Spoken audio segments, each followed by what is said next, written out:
This is a multi-episode video, and you may want to watch each and every episode because the social media tool that you may be using may be one of those things that are covered in this series. We may not be able to put everything on YouTube. We may put them only on Rumble, but just stay tuned and be with us because you need to know what is going on as far as censorship is concerned, especially with channels that operate in or about India.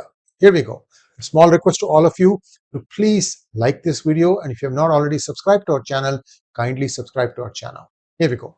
This is part one. So we have multiple parts in this presentation, and I don't know quite what shape and form this will be released. We might combine 1 and 2 parts in one video or one video per part. Whatever it is, you need to look at them in the entire sequence because there's a lot of information that is captured here. We thank Disinfo Lab for some of the information given to us, and we've also done a fair amount of research to make sure that there are secondary sources that support our view here. Here we go. Is the US engaging in political censorship in India under fake news text? One of these big fake news warriors is Mr. Mohammed Zubair. You know that guy. This guy will always selectively pick data and try to make an issue out of it, especially to make it sound like the Muslims in India are under threat. Very soon you'll find somebody of a similar dispensation in a slightly different religion also. So don't be surprised. These are all things in the work. They have tasted blood. They are not going to stop until India hits back hard. So when it's going to do, I leave it to India. I have no way. I'm not privy to any of the details, but let us just put the data out there as it is. The US Embassy in India, the first one is the US Embassy in India. They have taken a keen interest in fighting disinformation and hate speech, conducting multiple workshops through its consulates and mission.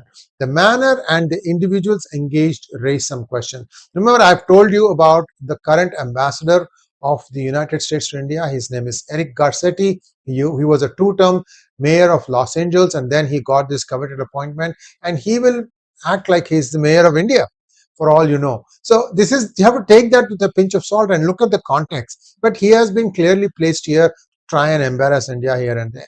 Note that no Indian ambassador in the United States will comment on what is happening in the United States, whether it is drug-related killings or Black Lives Matter or anything. India is very mature in that respect. They don't comment on what is happening in the internal issues of another country. Why can't the US be like that? Well, one can wish, right? Now, starting in 2019, the US Embassy in India and its consulates all started workshops on counter disinformation across India: Kolkata, Lucknow, Hyderabad, Chennai, and Mumbai. But what kind of disinformation and who conducted these workshops is the question that we need to answer. Who are these people? So you can see here a whole bunch of snapshots from various US consulate handles. You need to look at this. Either you can pinch it and look at it bigger, or you can watch it on your TV screen. You'll be able to see it very clearly. So we are just covering various workshops that took place in various consulates. A workshop in Lucknow in 2019 was conducted by a disinformation expert named Tina Lee. Incidentally, the workshop was against far-right disinformation, and Miss Lee is a self-proclaimed far left activist. I've been telling you how we are seeing, viewership drop drastically in PGurus because we are viewed as a neutral site. At least I view myself as a neutral site. I have not been hesitant in criticizing the Modi government for its commissions and omissions. So these things are natural. If you are a news website and if you want to supply the truth, sometimes the truth might be bitter for somebody. But that is what it is, guys. And we are not holding back anything. We don't hold a brief for anyone. You know all that now. So this is this person. Who is Tina Lee? Journalists and students in Lucknow discuss how to fight misinformation. And you know why Lucknow was chosen? See, the opposition, whether it is the Indy or whether it is the West, whether it is Deep State or the Department of State in US, they all know who the successor of Narendra Modi is. They know it. It is just some people who are wishing for a different outcome that keep saying, oh, what about this guy or what about that guy? So this is the real hard fact here, that they started using Lucknow to talk about disinformation and From there, just have these messages, go to people who are in rural areas, talk to them, look at all these things.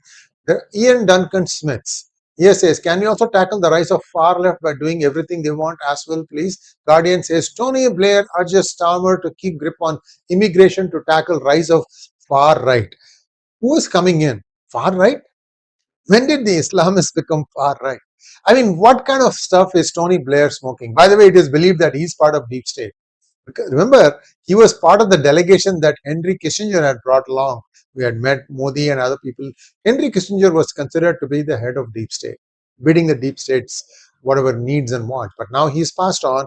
It is believed that that mantle has now passed on to Barack Obama.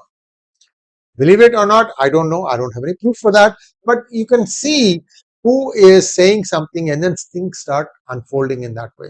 Remember, handpicked person of Obama was Susan Rice, who was placed in the White House, and she got kicked out, and that's the only way I can put it, in April 2024, when it was clear that Biden was going to seek a re-election. Then she got kicked out and a whole bunch of other changes happened. But these people had their vengeance. They managed to unseat Biden, make sure that he would not run for re-election. And now we think that the new deep state candidate is Kamala Harris. I think Obama tried to put in somebody else by saying we should have an open convention. That's all water under the bridge, because I think the deep state thinks that unless the candidate hits the ground running and starts taking pot shots at Trump, the new candidate, the Democratic, they don't care who the Democratic candidate is. They have the reins of power. They don't care who the candidate is, but they want a pretty face. Hence, ergo Kamala Harris. And she's also black. She can be Indian American. She can be black American. She can be whatever you want it to be, metamorphing into whatever different avatars that she wants to be. So it looks like everything to everyone. Whatever it is, we are in for a fight. I think the Republicans are probably going to win, but it's going to be a tough fight. That I'm very sure. So what happened in this instance? Here she's tweeting about Wisconsin. I'm trying to buy your vote. I'll be honest about it. And we make Wisconsin great again, says Trump, as elderly bedazzled fascists wave cheese hats. You know, insulting people, the good people of Wisconsin who support Trump. See, why did Wisconsin turn from blue to red? Because they got disillusioned. Same with Michigan. So these are two battleground states now, which the Democrats to keep and the Republicans hope to reclaim. Both of them, I think, went to Biden.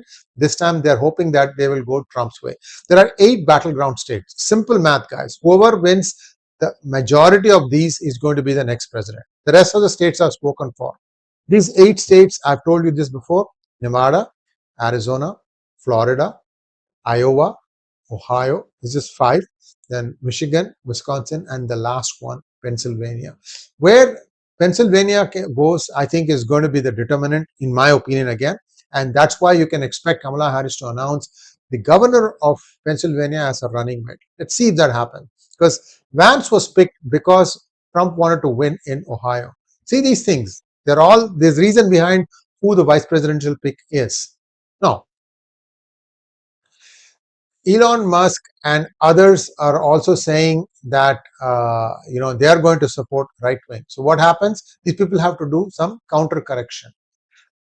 So this is what is happening in the US consulate. The US consulate is essentially an extension of Department of State. We have told you about Department of State's deep hatred of India. It could be because that there are a lot of Muslim loving people in there, and whether it is 𝗒𝙗𝘗𝘅, she is supposed to be born to Bihari parents, Bihari American parents, or I shouldn't say Bihari American, Indian American parents, but originally from Bihar. And she is a vitriolic anti-India, anti-Hindu person. Same with the other guy, ambassador at large, Shahid Hussain or Shadat Hussain, something like that. He is part of 𝗒𝙗𝘗 IRF. Another thing, how can they pick all these people, and then when they pick a nominal, Hindu in name only, they pick somebody who doesn't even bother answering emails or a telephone conversation. I believe that person is out now. Somebody else, I'm waiting to see who the new Hindu nominee they pick for the 𝗒𝙗𝘗 IRF. Anyway, the 𝗒𝙗𝘗 IRF is not allowed entry in the United States, and these could be ways of the US taking pot shots at India.